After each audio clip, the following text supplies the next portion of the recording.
So last time in chapter 36, we left the boys sort of making this epic journey up the thumb, hoping that Stanley's great-grandfather was right and that there's some kind of safety at the top. So we'll see how that journey continues. Chapter 37. We're almost there, said Stanley. He could see the base of the mountain. Now that they were really almost there, it scared him. Big Thumb was his only hope. If there was no water, no refuge, they'd have nothing, not even hope. There was no exact place where the flat land stopped and the mountain began. The ground got steeper and steeper, and there was no doubt that they were heading up the mountain. Stanley could no longer see Big Thumb. The slope of the mountain was in the way. It became too steep to go straight up. Instead, they zigzagged back and forth, increasing their altitude by small increments every time they changed direction. Patches of weeds dotted the mountainside. They walked from one patch to another, using the weeds as footholds. As they got higher, the weeds got thicker. Many had thorns, and they had to be careful walking through them.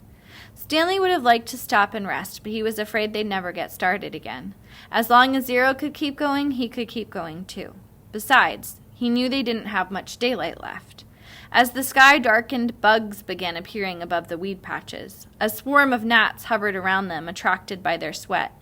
Neither Stanley nor Zero had the strength to try and swat at them. "How are you doing?" Stanley asked. Zero pointed thumbs up. Then he said, "If a gnat lands on me, I think it'll knock me over." Stanley gave him some more words. "B-U-G-S," he spelled. Zero concentrated hard, then said, "Boogs?" Stanley laughed. A wide smile spread across Zero's sick and weary face as well.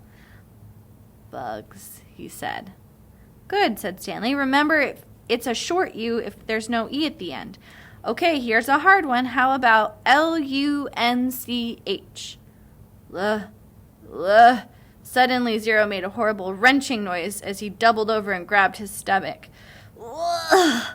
His frail body shook violently, and he threw up, emptying his stomach of the sploosh. He leaned on his knees and took several deep breaths.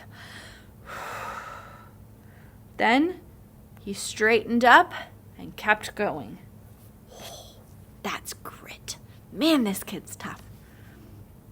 The swarm of gnats stayed behind, preferring the contents of Zero's stomach to the sweat on the boys' faces. Stanley didn't give him any more words, thinking that he needed to save his strength. But about 10 or 15 minutes later, Zero said, "Lunch." As they climbed higher, the patches of weeds grew thicker, and they had to be careful not to get their feet tangled in thorny vines. Stanley suddenly realized something. There hadn't been any weeds on the lake. "Weeds and bugs," he said. "There's got to be water around somewhere. We must be getting close."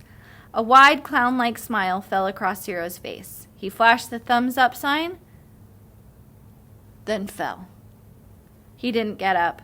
Stanley bent over him. "Come on, Zero," he urged. "We're getting close. Come on, Hector. Weeds and bugs. Weeds and boogs." Stanley shook him. "I've already ordered your hot fudge sundae," he said. "They're making it right now."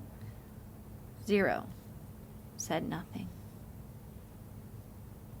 I hate to leave you here, but this is the end of the chapter.